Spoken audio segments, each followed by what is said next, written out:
తాకట్లో ఉన్న మీ బంగారాన్ని విడిపించి ఆ రోజు ఆన్లైన్ రేటుకి కొంటాం. Sharma gold company.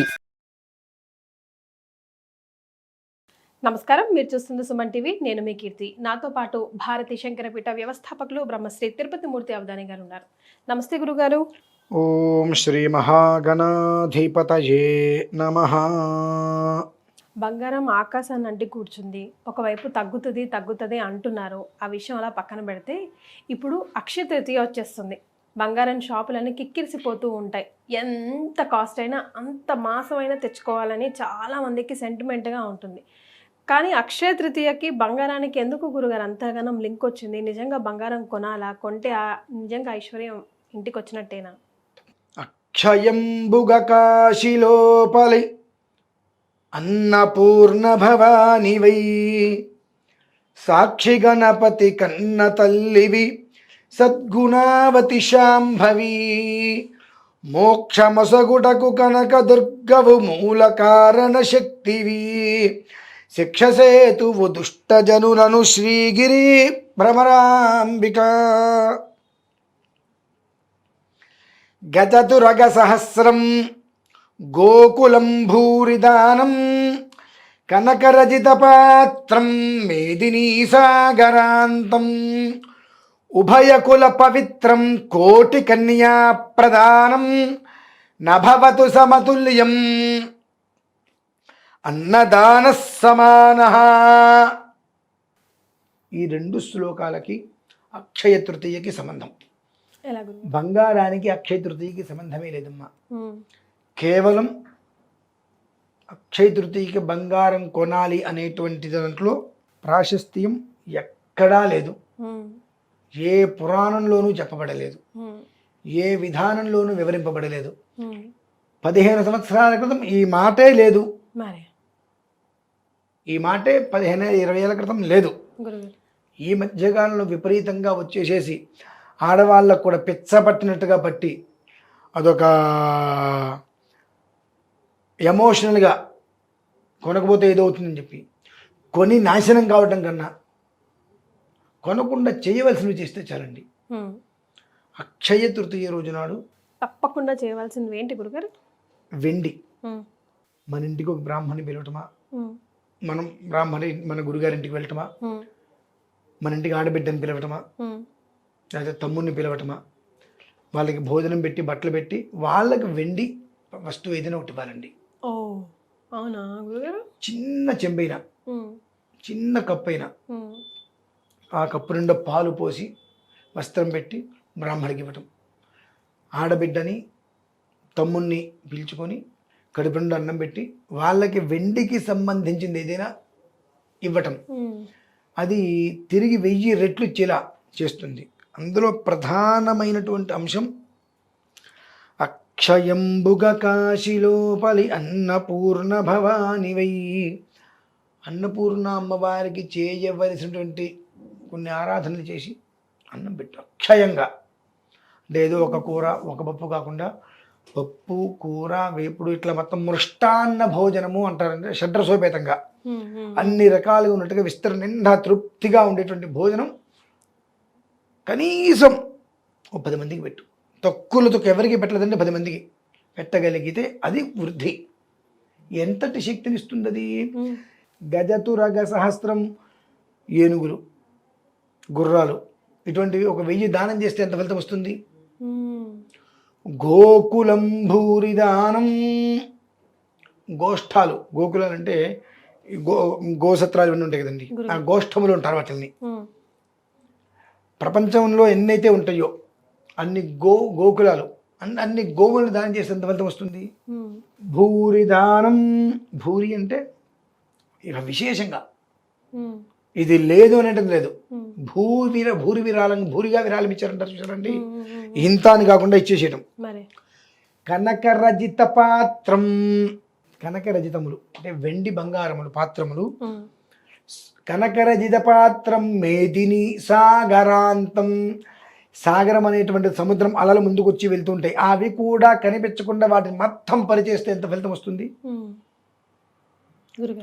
ఉభయకుల పవిత్రం. 2 ఒక్క వంశాలని ఉద్ధరింపజేసేటువంటిది కన్యాదానం. అటువంటి కోటి కన్యలను దానం చేస్తే ఎంత ఫలితం వస్తుంది. నభవతు సమతుల్యం, దేనికి కూడా ఇది సమతుల్యం కాదు. ఒక్క మనిషికి అన్నం పెడితే కనీసం మృష్టాన్నంగా, ఏదండి మృష్టాన్నం, అన్ని రకాల పదార్థాలు నిండుగా పూర్ణం బుర్రలు కానీ గారెలు పులిహార చిత్రాన్ని ఇవన్నీ రకరకాలుగా మృష్టాన్న భోజనం అనేటువంటిది తృప్తిగా పెడితే నభవతు సమతుల్యం. ఒక్క మనిషికి అన్నం ప్రసాద వితరణ, అన్నదానం అనకూడదు, మహాపాపం గబిక్కి నోట్లోంచి వచ్చింది. ఒక్క మనిషికి కడుపు నిండా అన్నం కనుక పెడితే ఆ రకంగా అంతటి మించిన ఫలితం వస్తుందమ్మా. అక్షయ తృతీయ అంటే మనం ఏదైతే ఇచ్చామో అది మనకు అక్షయంగా ఇచ్చేటువంటి స్థితి ఏర్పడుతుంది.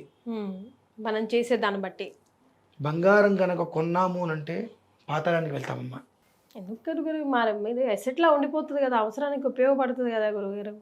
నువ్వు చేసేటువంటి పుణ్యం నీకు అవసరం రాకుండా చెయ్యాలమ్మా.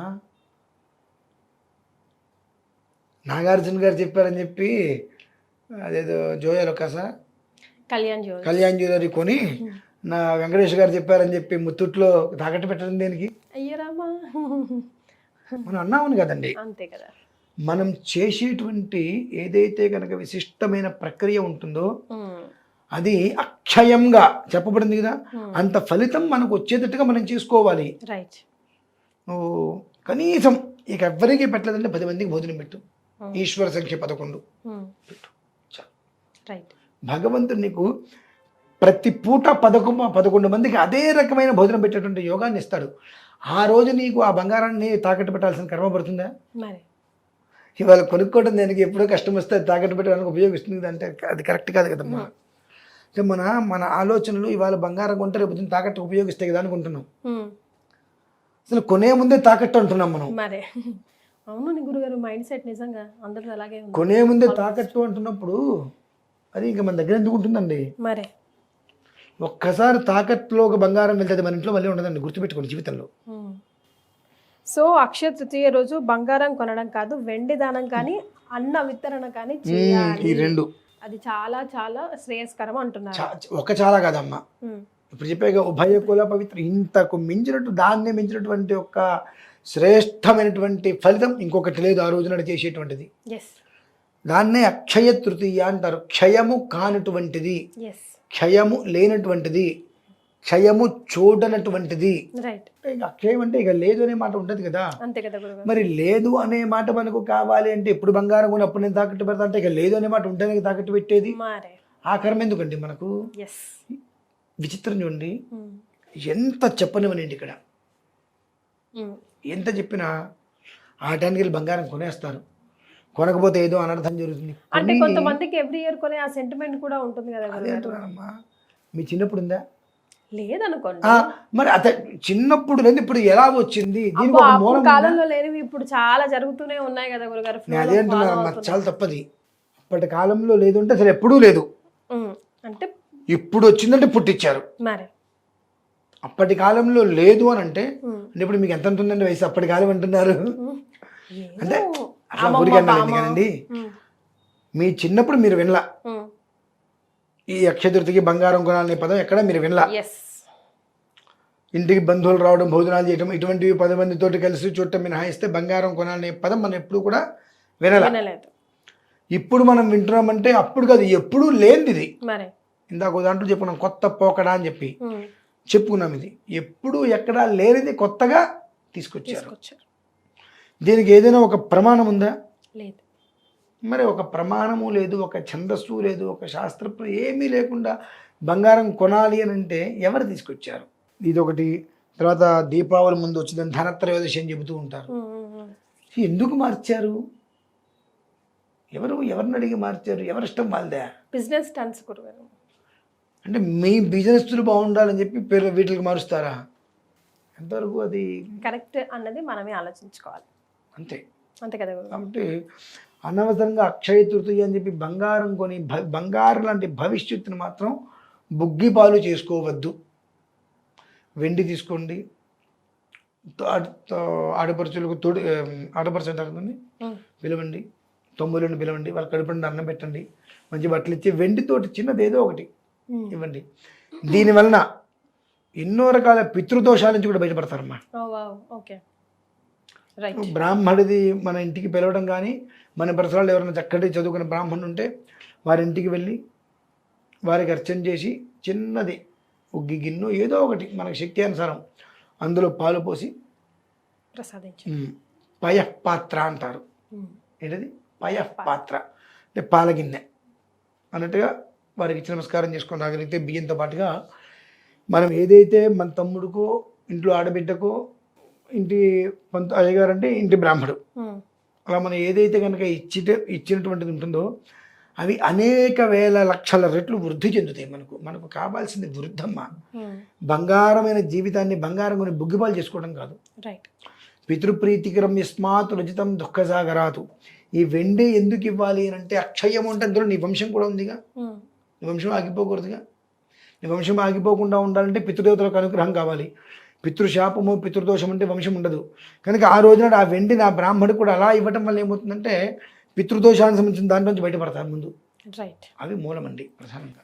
రైట్. అక్షయ తృతీయ రోజు ఏం కొనాలి, ఏం కొనకూడదు, కొనేం చేయాలి చాలా క్లియర్గా తెలియజేశారు గురుగారు. ధన్యవాదాలు. పరమేశ్వర.